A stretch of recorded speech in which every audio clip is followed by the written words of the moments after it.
How did the research help you get a handle on this man that you portrayed? Well, there wasn't much for Larry Schneider. There a couple photographs, an appearance by him on, I believe it was, This Is Your Life, when Jesse Owens was, he came out, and but the biggest gift was, besides the script itself and them living the actual events, was a line that Jesse had about him in his autobiography about Larry being an accidental non-racist. Like that made, for whatever reason, that made sense to me. Maybe not fully in a sense that I can articulate completely or well, but I was like, okay, yeah. It's like because it's nice because when you play this, when your opposition in the film is either one's own personal baggage or the absolute personification of human personification of evil, that being Hitler, you know what side of history you want to be on because it's already happened. But that idea of accidental non-racist puts it very much in the present for me, that I was like, okay, so he's not, and it's said numerous times by Larry, I don't care about any of that, I don't care about any of that. But him saying that is like, does he or does he not? But to have the guy that started out as his athlete, then became his good friend, to declare this about him, I was kind of like, oh, that makes more sense to me. That it didn't, as it still is now in many ways, racism is it just underneath the surface, and they're more overt. But like, he didn't subscribe to it, but it doesn't mean he still wasn't sort of like, he wasn't saying, just because there were no black people on the Ohio State team, football team at that point, it didn't mean he wasn't not going to coach at that place. He just kind of, everybody just kind of was like, he allowed that's really black people to run on his team because he didn't care. Right.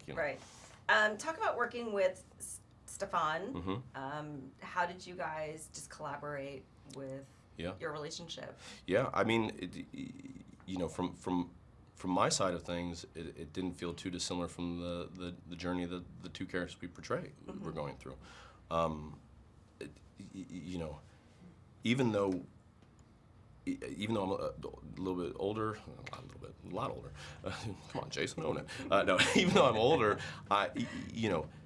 me having done a certain amount of work, he knew who I was. I didn't know who he was. And yet we're both, like little fledgling ducklings in this world of this story. Like for me, I hadn't done, a period piece, a drama, set, set in the storm of all of the fervor going on around this film, within the film, I should say, and nor had he. So we're not too dissimilar. We're like being put on this little boat and shoved into this giant, vast waters, known as the story of Jesse Owens. And numerous times, I can think of 2 or 3 specifically, where we kind of looked at each other and go, how did this happen? And a lot of that has to do with the fact that it was independently financed, and internationally financed is the God honest truth. Because if this would have maybe possibly gone through the studio system, Jennifer Lawrence might have played Larry Schneider, for heaven's sakes, and she probably would have been great, like, looked awesome in a fedora, etc. But like so it was that same way. It was that same way through off camera, on camera. I knew the absolute difference between and could feel the difference when it was Larry talking to Jesse. I knew the difference. I probably blurred the lines a little bit more, and then when I was talking and hanging out with Stefan playing pinball in Berlin, so like it was good, and I hope he feels the same way. Was it an intimidating thing to take on this role for you? No, not intimidating. Not out of disrespect towards the story of the show, but I wouldn't have said yes to it if it felt intimidating. The thing that would have felt intimidating is if I had to pretend to portray this person versus just portray this person. I believe if there's a skill that I think I possess, it's or I've tried to teach myself to possess. It's to know to not let what I can't do interfere with what I can do, and it felt like this was something I could do.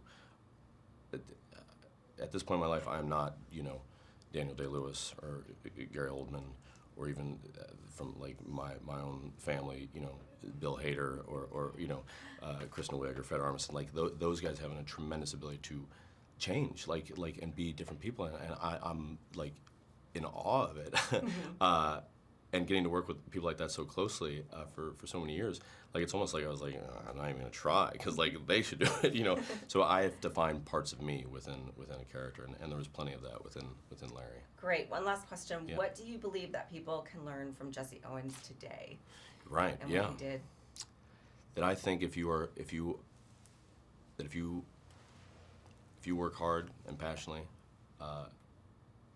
on the thing that makes you happy, that you happen to have maybe a skill set for, if you put yourself in the position of doing that every single time you get the opportunity to do it, you could potentially change the world. And that world could be the world at large, or it could be even the world within your neighborhood, or even your home, or even your relationship with others or yourself. I do believe that.